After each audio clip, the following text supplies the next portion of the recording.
जय हिंद, नमस्कार साथियों। वनली ऑन क्वेश्चन में आप सभी का स्वागत है। दोस्तों, एसएससी जीडी जो आप सभी का कांस्टेबल का एग्ज़ाम 2024-25 में होने वाला है, इस वीडियो में दोस्तों आप सभी के लिए हम दोस्तों जीके का महत्वपूर्ण प्रश्न लेकर आए हैं, जो आप सभी का जीके के लिए काफ़ी इम्पोर्टेंट रहेगा।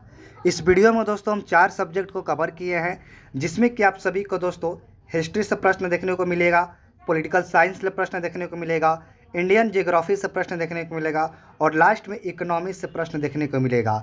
यानी कि दोस्तों आप सभी का जो एसएससी जीडी में जीके जीएस से जो भी प्रश्न बनने वाले हैं, इस वीडियो में हम कवर किए हैं 4 सब्जेक्ट को। जो इन 4 सब्जेक्ट में है दोस्तों, ये काफ़ी अहम रोल निभाता है किसी भी कंपटीशन एग्जाम के लिए। तो अगर आप लोग एसएससी जीडी का एग्ज़ाम देना चाहते हैं और आप लोग जीके जीएस में अच्छा स्कोर करना चाहते हैं, तो इस वीडियो को पूरा अंत तक जरूर देखिएगा। तो चलिए आइए, सबसे पहले दोस्तों यानी कि इतिहास यानी हिस्ट्री के प्रश्नों को हम लोग इस वीडियो में कवर कर लेते हैं। तो दोस्तों आप सभी का पहला प्रश्न है इतिहास का। सम्राट अकबर ने निम्नलिखित में से किस महल का निर्माण फतेहपुर सीकरी में करवाया था? तो दोस्तों याद रखिएगा, जो सम्राट अकबर थे वो जो निर्माण करवाए थे महल का से फतेहपुर सीकरी में, वो कौन सा महल है? ये पंचमहल है। याद रखिएगा दोस्तों, कौन सा महल है? तो पंचमहल है। राइट आंसर आप सभी का ऑप्शन नंबर सी होगा। दूसरा प्रश्न है दोस्तों, वियना सम्मेलन कब हुआ था? अगर आप सभी से पूछा जाए कि वियना सम्मेलन कब हुआ था दोस्तों, याद रखिए कब हुआ था? 1815 ईस्वी में वियना सम्मेलन हुआ था। कब हुआ था? तो 1815 ईस्वी में। तो right answer option number C होगा। अगला प्रश्न है दोस्तों, किस देश को यूरोप का मरीज कहा जाता है? जी हाँ दोस्तों, अगर आप सभी से पूछा जाए कि बताइए किस देश को यूरोप का मरीज कहा जाता है, तो याद रखिएगा जो यूरोप का मरीज कहा जाता है, तुर्की को कहा जाता है। किसे कहा जाता है दोस्तों? तो तुर्की को कहा जाता है यूरोप का मरीज। तो राइट आंसर आप सभी का ऑप्शन नंबर डी होगा। अगला प्रश्न है दोस्तों, जर्मनी का एकीकरण कब पूरा हुआ था? अगर आप सभी से पूछा जाए कि जो जर्मनी था उसका एकीकरण कब हुआ था, तो याद रखिएगा जर्मनी का जो एकीकरण हुआ था 1871 ईस्वी में हुआ था। कब हुआ था जर्मनी का एकीकरण? तो अच्छे तरीके से याद रखिएगा, 1871 ईस्वी में जर्मनी का एकीकरण हुआ था। तो right answer option number D होगा। तो दोस्तों आप सभी के सामने अगला प्रश्न है, एक्ट ऑफ यूनियन किस वर्ष पारित हुआ था? अगर आप सभी से पूछा जाए कि एक्ट ऑफ यूनियन किस वर्ष में पारित हुआ था, तो मेरे दोस्तों याद रखिएगा कब पारित हुआ था? तो 1707 ईस्वी में एक्ट ऑफ यूनियन को पारित किया गया था। कब? तो 1707 ईस्वी में। तो राइट आंसर आप सभी का ऑप्शन नंबर सी होगा। और हाँ दोस्तों, हम धीरे धीरे पढ़ेंगे ताकि आप सभी को अच्छे से समझ में आ जाए। और जो लोगों को ये वीडियो अच्छा लग रहा है तो आप लोग वीडियो को पूरा अंत तक देखिएगा, और जिन भाइयों का अगर वीडियो अच्छा नहीं लग रहा है तो आप लोग टाइम वेस्ट मत कीजिएगा, आप अपना नेक्स्ट वीडियो कोई भी देख सकते हैं। तो चलिए आइए अगला प्रश्न और देखते हैं दोस्तों। अगला प्रश्न क्या है, बोल्शेविक क्रांति कब हुई थी? अगर आप सभी से पूछा जाए कि बोल्शेविक क्रांति कब हुई थी, याद रखिएगा बोल्शेविक क्रांति 1917 ईस्वी में हुआ था। तो अगला प्रश्न है दोस्तों, लाल सेना का गठन किसने किया था? अगर आप सभी से पूछा जाए कि लाल सेना का गठन किसने किया था, तो याद रखिएगा लाल सेना का जो गठन किया था ये है ट्रात्स्की था। कौन था? तो ट्रात्स्की था। राइट आंसर आप सभी का ऑप्शन नंबर बी होगा। अगला प्रश्न है दोस्तों, भारत में अंग्रेजी शिक्षा की शुरुआत किसने की थी? अगर आप सभी से पूछा जाए कि भारत में अंग्रेजी शिक्षा की शुरुआत किसने की थी, तो याद रखिएगा मैकॉले ने भारत में अंग्रेजी शिक्षा की शुरुआत की थी। तो राइट आंसर आप सभी का ऑप्शन नंबर ए होगा। अगला प्रश्न है दोस्तों, जालियांवाला बाग हत्याकांड के लिए कौन सा जनरल उत्तरदायी था? जो जालियांवाला बाग हत्याकांड हुआ था और उसका जिम्मेदार कौन सा जनरल था, तो याद रखिएगा दोस्तों ये कौन जनरल था? तो ये दोस्तों जनरल डायर था। कौन था? तो जनरल डायर था। ये था जालियांवाला बाग हत्याकांड का मुख्य आरोपी, मुख्य जिम्मेदार। तो राइट आंसर आप सभी का ऑप्शन नंबर सी होगा। अगला प्रश्न है दोस्तों, प्रथम मैसूर युद्ध किनके बीच लड़ा गया था? अगर आप सभी से पूछा जाए कि प्रथम मैसूर युद्ध किनके बीच में लड़ा गया था, तो याद रखिएगा दोस्तों ब्रिटिश और हैदर अली के सामने जो प्रथम मैसूर युद्ध हुआ था ये दोनों के बीच में लड़ा गया था। किन किन बीचों में लड़ा गया था? कौन दोनों बीच में? तो ब्रिटिश और हैदर अली के बीच में लड़ा गया था। तो राइट आंसर आप सभी का ऑप्शन नंबर बी होगा। अब चलिए दोस्तों हम लोग राजनीतिक शास्त्र यानी कि पॉलिटिकल साइंस के प्रश्नों को देख लेते हैं, ठीक है। तो दोस्तों आप सभी के सामने पॉलिटिकल साइंस का पहला प्रश्न है, भारतीय संविधान के अनुसार देश का प्रथम नागरिक कौन होता है? ये आप सभी को मालूम होना चाहिए, और जो उन लोगों को मालूम नहीं है तो जान लीजिए, भारत का प्रथम नागरिक या देश का प्रथम नागरिक भारत का कौन होता है? तो ये राष्ट्रपति होते हैं। तो राइट आंसर आप सभी का ऑप्शन नंबर ए होगा। सॉरी दोस्तों, राइट आंसर आप सभी का ऑप्शन नंबर बी होगा। चलिए आइए अगला प्रश्न देखते हैं। राष्ट्रपति के चुनाव में विवाद होने पर किसकी सलाह ली जाती है? राष्ट्रपति का चुनाव में अगर विवाद हो जाता है तो किसका सलाह लिया जाता है दोस्तों? याद रखिएगा, सर्वोच्च न्यायालय का सलाह लिया जाता है। जब राष्ट्रपति का अगर चुनाव होता है और उसमें कोई विवाद हो जाता है तो उस जगह पे सर्वोच्च न्यायालय का ही सलाह लिया जाता है। तो right answer option number B होगा। अगला प्रश्न है दोस्तों आप सभी का, भारत में मुस्लिम लीग की स्थापना कब हुई थी? भारत में मुस्लिम लीग की स्थापना कब हुई थी? तो याद रखिएगा, भारत में जो मुस्लिम लीग की स्थापना हुई थी 1906 ईस्वी में हुआ था। कब हुआ था दोस्तों भारत में मुस्लिम लीग की स्थापना? तो 1906 ईस्वी में हुआ था। तो right answer option number D होगा। अगला प्रश्न है दोस्तों, राज्य लोक सेवा आयोग के अध्यक्ष की नियुक्ति कौन करता है? राज्य लोक सेवा आयोग के अध्यक्ष की नियुक्ति कौन करता है दोस्तों? याद रखिएगा दोस्तों, ये कौन करता है दोस्तों? ये दोस्तों जो करता है ये राज्यपाल करते हैं। राज्यपाल है जो राज्य लोक सेवा आयोग के अध्यक्ष की नियुक्ति करते हैं। तो राइट आंसर आप सभी का ऑप्शन नंबर ए होगा। अगला प्रश्न है दोस्तों, भारत में नई संसदीय समिति प्रणाली की शुरुआत कब की गई थी? भारत में नई संसदीय समिति प्रणाली की शुरुआत कब की गई थी? तो मेरे दोस्तों याद रखिएगा कब की गई थी? 1991 ईस्वी में भारत में नए संसदीय समिति प्रणाली की शुरुआत की गई थी। कब? तो 1991 ईस्वी में। तो right answer option number C होगा। अगला प्रश्न है दोस्तों, जनहित याचिका दायर की जा सकती है, यानी कि इन चार ऑप्शनों में से जो जनहित याचिका है वो किस में दायर किया जा सकता है? तो याद रखिएगा दोस्तों, उच्च न्यायालय में भी किया जा सकता है और सर्वोच्च न्यायालय में भी किया जा सकता है। तो राइट आंसर आप सभी का ऑप्शन नंबर सी होगा। अगला प्रश्न है दोस्तों, भारत की संविधान सभा की पहली बैठक किस वर्ष हुई थी? अगर आप सभी से पूछा जाए कि भारत की संविधान सभा की पहली बैठक किस वर्ष में की गई थी दोस्तों, किस वर्ष में हुई थी? तो याद रखिएगा दोस्तों, ये कब हुआ था? तो 1946 ईस्वी में भारत संविधान की पहली बैठक हुआ था। तो राइट आंसर आप सभी का ऑप्शन नंबर डी होगा। अगला प्रश्न है दोस्तों, सर्वोच्च न्यायालय के प्रथम मुख्य न्यायाधीश कौन थे? अगर आप सभी से पूछा जाए कभी कि बताइए सर्वोच्च न्यायालय के जो प्रथम मुख्य न्यायाधीश थे वो कौन थे? याद रखिएगा, हीरालाल जे कानिया थे। हीरालाल जे कानिया क्या थे? ये सर्वोच्च न्यायालय के प्रथम मुख्य न्यायाधीश के रूप में नियुक्त हो चुके हैं। तो राइट आंसर आप सभी का ऑप्शन नंबर बी होगा। अगला प्रश्न है दोस्तों, भारत में रेगुलेटिंग एक्ट किस वर्ष पारित किया गया था?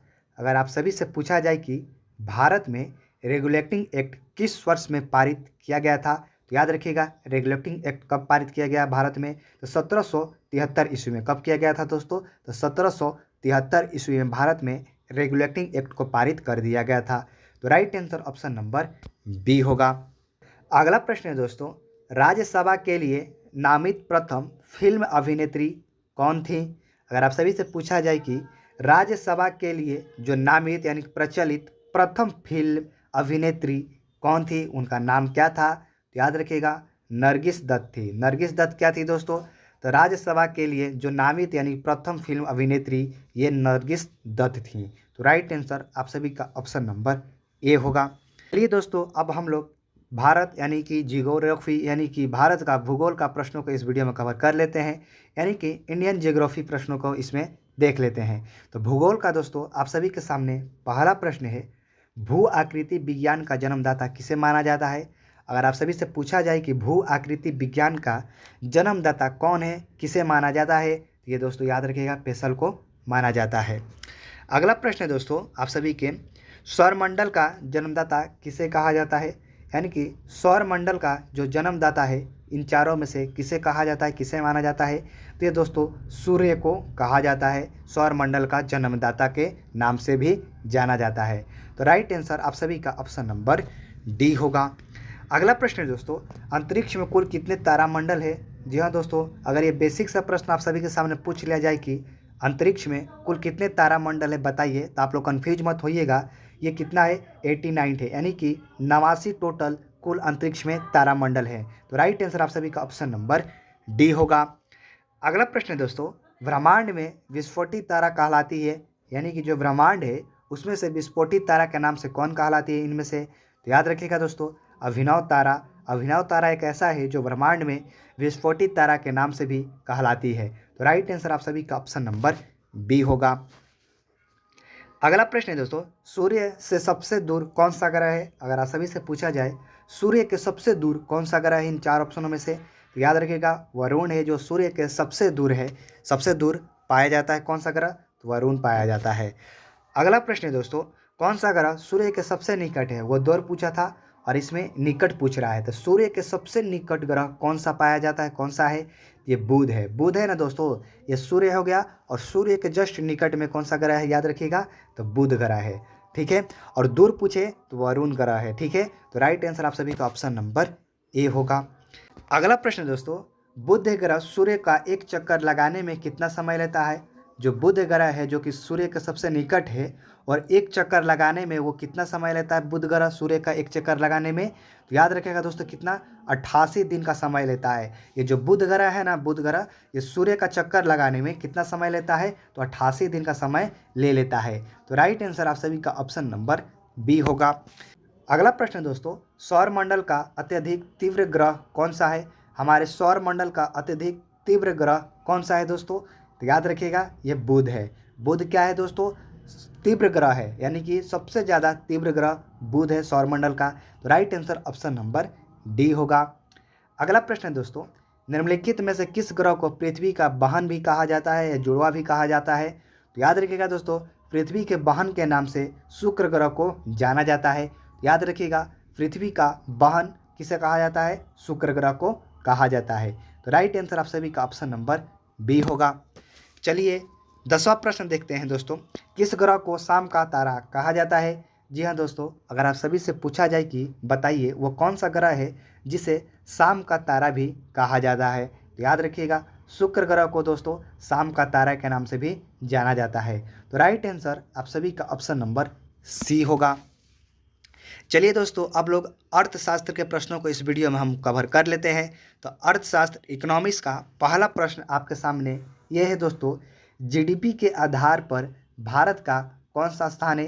अगर आप सभी से पूछा जाए कि जीडीपी के आधार पे भारत का कौन सा स्थान है दोस्तों, तो याद रखिएगा ये 7वां स्थान है। जीडीपी के आधार पर भारत का कौन सा स्थान है? तो ये दोस्तों 7वां स्थान है। तो राइट आंसर आप सभी का ऑप्शन नंबर सी होगा। अगला प्रश्न है दोस्तों, बिहार के किस जिले का प्रति व्यक्ति आय सर्वाधिक है? अगर आप सभी से पूछा जाए कि बिहार के किस जिले का प्रति व्यक्ति आय सर्वाधिक है, तो ऑप्शन के हिसाब से दोस्तों अगर आप लोग देखिएगा तो right answer option number B, यानी कि पटना हो जाएगा बिहार का सबसे सर्वाधिक प्रति व्यक्ति आय वाला जिला। तो राइट आंसर आप सभी का ऑप्शन नंबर बी हो जाएगा। चलिए दोस्तों, अगला प्रश्न देखते हैं।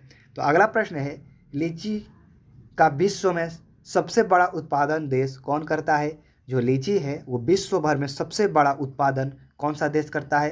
तो दोस्तों हमारा भारत है जो लीची का विश्व में सबसे ज़्यादा उत्पादन करता है। तो राइट आंसर आप सभी का ऑप्शन नंबर ए होगा। अगला प्रश्न है दोस्तों, अर्थशास्त्र किसकी रचना है? अगर आप सभी से पूछा जाए कि अर्थशास्त्र किसकी रचना है, इसके रचयिता कौन है, तो याद रखिएगा दोस्तों ये चाणक्य हैं। अर्थशास्त्र की रचना कौन किसने किया है? ये चाणक्य ने किए हैं। तो राइट आंसर आप सभी का ऑप्शन नंबर सी होगा। अगला प्रश्न है दोस्तों, हमारे देश में किस मुद्रा को वैधानिक मान्यता प्राप्त है? हमारे देश में किस मुद्रा को वैधानिक मान्यता प्राप्त है? तो याद रखिएगा दोस्तों पत्र मुद्रा को मान्यता प्राप्त है। तो राइट आंसर आप सभी का ऑप्शन नंबर सी होगा। दोस्तों आप सभी के एसएससी जीडी का हम हर रोज़ आप सभी के लिए जो स्पेशल जीके जीएस का प्रैक्टिस सेट होगा जो आप सभी के एग्जाम में पूछे जा सकते हैं, वही प्रश्न को दोस्तों हम इस वीडियो में कवर करते जाएंगे जब तक आप सभी का एसएससी जीडी का एग्जाम फाइनल तौर से हो नहीं जाता है। तो अगर आप सभी को वीडियो अच्छा लग रहा है तो चैनल को सब्सक्राइब कर लीजिएगा। आप सभी को हर रोज़ एसएससी जीडी के जो जीके जीएस से प्रश्न पूछे जाते हैं या आप सभी के एग्जाम में पूछ लिए जा सकते हैं, उससे रिलेटिव आप सभी को हम प्रैक्टिस सेट करवाते रहेंगे। अगर आप सभी को वीडियो अच्छा लग रहा है तो ही चैनल को सब्सक्राइब कीजिएगा या लाइक कीजिएगा, ये आपकी मर्जी है। ठीक है, तो चलिए आइए अगला प्रश्न देखते हैं दोस्तों। अगला प्रश्न है, इनमें से कौन मुद्रा के कार्य नहीं है? यानी कि इन चार ऑप्शनों में से कौन एक ऐसा है जो मुद्रा के कार्य नहीं है? याद रखिएगा दोस्तों, कौन नहीं है? लेखन और संपादन ये मुद्रा का कार्य नहीं है। तो याद रखिएगा, राइट आंसर आप सभी का ऑप्शन नंबर डी होगा। दोस्तों अगला प्रश्न है, किस धातु का मुद्रा के रूप में सर्वाधिक प्रयोग हुआ है? यानी कि इन 4 ऑप्शनों में से ऐसा कौन सा धातु है जिसका मुद्रा में सबसे ज़्यादा प्रयोग यानी कि सर्वाधिक प्रयोग हुआ है? तो याद रखिएगा दोस्तों, जो हुआ है ना, ये चांदी और सोना का जो है ना, ये मुद्रा में सर्वाधिक प्रयोग किया जाता है और हुआ है। तो राइट आंसर आप सभी का ऑप्शन नंबर डी होगा। अगला प्रश्न है दोस्तों, बांग्लादेश की मुद्रा क्या है? तो इसका आंसर आप लोग हमें कमेंट बॉक्स में बताइएगा। अगर आप लोग सच में एसएससी जीडी का तैयारी कर रहे हैं और आप सभी से हम पूछना चाहते हैं कि अगर जो भी बंदा एसएससी जीडी का तैयारी कर रहा है, इस प्रश्न का सही आंसर अगर वो बता पाता है तो हम समझ सकते हैं वो अपने तैयारी के अपने लक्ष्य में बिल्कुल ही पास है। तो आप सभी से मेरा प्रश्न है कि बांग्लादेश की मुद्रा का नाम क्या है? बस इतना सब आप सभी को बताना है कमेंट बॉक्स में। तो इन 4 ऑप्शनों में से एक ऑप्शन सही होगा, आप लोग राइट आंसर जरूर बताइएगा। चलिए आइए अगला प्रश्न देख लेते हैं। तो दोस्तों अगला प्रश्न है, क्षेत्रीय ग्रामीण बैंकों की स्थापना किस वर्ष की गई थी? क्षेत्रीय ग्रामीण बैंकों की स्थापना किस वर्ष में की गई थी दोस्तों?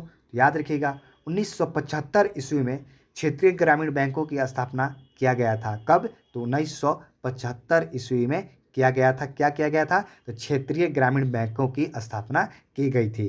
राइट आंसर आप सभी का ऑप्शन नंबर बी होगा।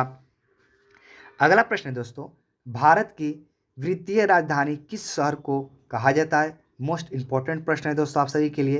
तो भारत का वित्तीय राजधानी के नाम से जो शहर जाना जाता है दोस्तों, वो है मुंबई। यानी कि भारत का सबसे पहले जो वित्तीय राजधानी था वो मुंबई था, वो वर्तमान में दिल्ली हो चुका है।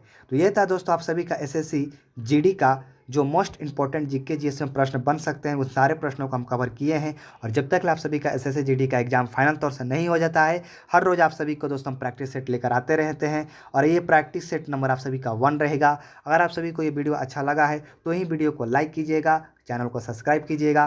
तो मिलते हैं नेक्स्ट वीडियो में दोस्तों, नेक्स्ट टॉपिक पर। तब तक के लिए आप सभी को मेरे तरफ से जय हिंद।